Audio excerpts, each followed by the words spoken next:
Hey, you, right there. Y'all see it. Watch this video to the end, boy. Dennis here back with another episode of Sneaker Diaries. Y'all already know what the score is. Today's episode takes us to 1992. But before we do that, make sure you like, subscribe, and hit that notification button. It's greatly appreciated. Keep in tune with all the latest updates and all that good stuff. Blah, blah, blah. Let's get back into it. So, y'all saw the thumbnail, and you already know where this is going. It's been a minute. I don't think I did a sneaker diary. I think this might be the first one of the year, I want to say. I don't think we did one since December, something like that around that time. But anyway, welcome back. I think our previous episode, might as well go check that out. I think we did the question ones. Let's start with this story. Today's episode takes us to 1992. That's right, 1992. Now, it's going to all make sense, but let me just tell you how dope 1992 was, ladies and gentlemen, boys and girls. I'm going to give you about 6 different things as to why 1992 was dope. And we're going to break it down month for month. Alright, I'm going to give you 6 random things about 1992 that was dope. Number 1, Crisscross Totally Crossed Out, released on March 31st, 1992, came out. Took the world by storm, which we'll get around to later at story time. June 14th, 1992, the Bulls won their 2nd championship. Followed by June 28th, 1992. That's when the world got introduced to the U.S. Olympic men's basketball team, affectionately known as the Dream Team,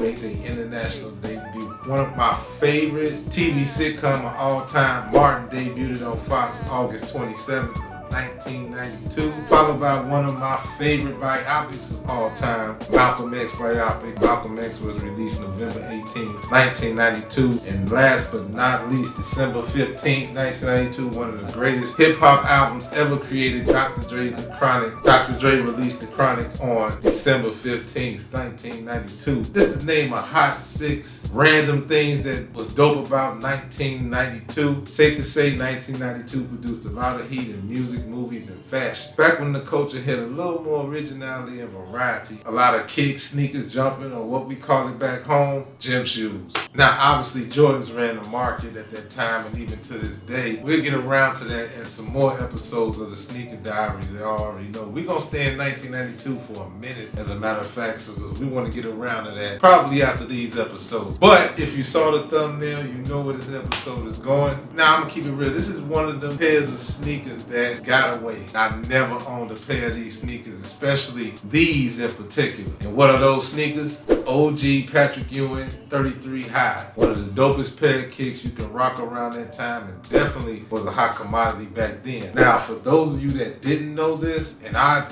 literally just found out, so I want to share this with a lot of views that some of you don't know. Like I said, 1992 was a phenomenal year for sneakers in general, especially coming from Nike, Jordan, same thing. But there was one independent brand that made its mark in not only sports, but in the hip-hop community as well. Founded by the one and only New York Knicks royalty, Patrick Ewing. As we all know, the 1980s gave birth to the signature basketball shoe. Players received their own shoe models from major companies. So this is what we all know. Ever since going way back in the days of the Dr. J's, the Magic Johnsons, and the Larry Birds, and so forth, Patrick Ewing took it one step further by becoming the first professional basketball player to have owned his own shoe company independently. Patrick Ewing began Ewing Athletics in 1989, but when he saw the 33 High for the 2nd time on May 14, 1990, the signature shoe made its debut to the world. Now, what that got to do with 1992, right? I know that's what you're saying, right? But just stay with me. Ewing 33 High was a phenomenal success upon its first release. The brand doing more than $100 million in sales. Now I know what you're saying. What the hell this got to do with 1992? You gave us this long drawn out story and didn't say nothing about 1992 but those 6 fun facts about 1992. Well, I'm about to tell you, and this what brings me around to story time. Y'all know I gotta bring everything in. This is how I bring everything all together in case y'all don't know. It's been a while, so I'm a little rusty, so let's try to breeze through this. Well, that's the year when I caught the Ewings on my own at that time. Now, growing up where I'm from, the shoes of choice will always and forever will be the Jordans. Anything Nike came out that was top tier at that time. And then everything else was after that, whether it was Adidas, Fila's, and so forth, blah, blah, blah, whatever you was into back then. I'm just a 9-year-old kid at this time. So remember when I was naming them 6 things, right? Well, some of the biggest things in pop culture happened in 1992. Now, being a 9-year-old kid, I was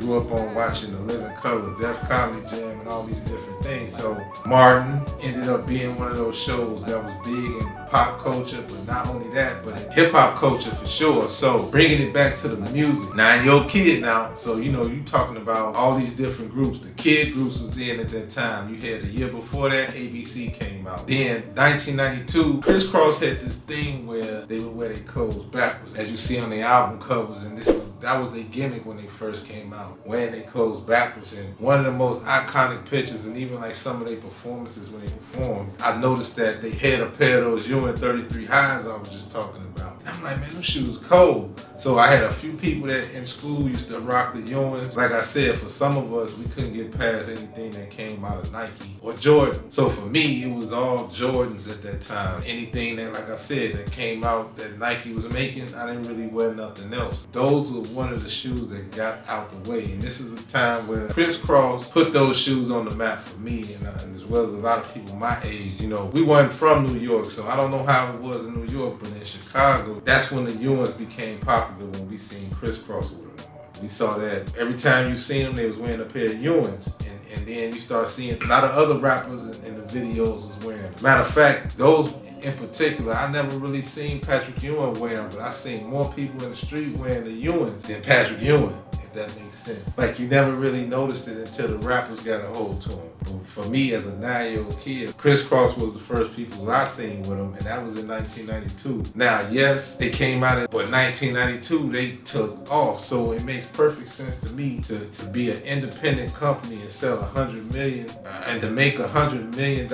I mean, to have an independent company and make $100 million in sales at that time, pretty phenomenal as an independent company. Now, this is one of those iconic shoes that really never left the game and often will get slept on. The Ewing 33 highs, ones in particular that I wanted, with all the colorways that you see right now, and they do have some dope colorways, but I wanted the original OG white New York Knickerbocker colors, patented blue and orange and white. Criss Cross had them. And I figured if that's the shoe, I mean, obviously, deep down inside, we was like Knicks fans, even though, because it was great competition, they brought the best out of the Bulls at that time. So, but that shoe was one of those shoes I definitely wanted in my collection that got away. Kind of like how the Penny Hardaways is. I think if I had to do a top 5 or a top 10 list of shoes that I wish I could have had, if I had to do a top 10 shoes that got away, those shoes would definitely be on the list for sure. Like I said, you had people, we used to go to the skating rings back then. To catch y'all up to speed, if you look at our sneaker diaries, binge watch all the sneaker diaries. I talked about Markham skating ring to be exact. We used to go to the skating ring and they used to have what they call a discotheque. Disco was an area where you go get your skate on, and then you had the disco side.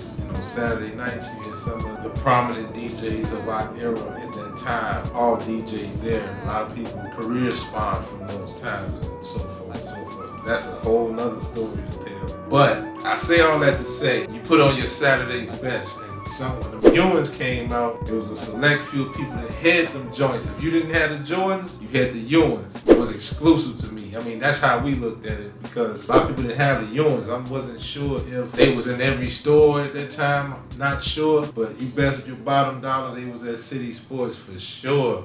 Nowhere else. So I'm not sure if they was in Foot Locker on a major scale back then. I can't really recall that, because like I said, we were so caught up with the Jordans and the Nikes, and I didn't really go past too much of that at that time. So even if I did want them, I'm not sure. My pops probably would have found them. My mom's not so much. When I thought about it, I had came across those shoes just looking at something one day randomly, and I was like, yo, I always wanted a pair of those shoes in particular. Now, don't get me wrong. They got other colorways that I wanted. I always wanted them OG ones for some reason. You know what I mean? And it's a couple other ones that I definitely want to talk about. But that is definitely one of those nuggets that I definitely wouldn't mind having in my stable at that time or any other time. Especially like right now, they done brought them back right now. But them OG 33 highs was definitely that work for sure. I think I'm going to end that right there, man, because 1992 was just one of those times. But I had to bring up Criss Cross. R.I.P. to Chris Kelly.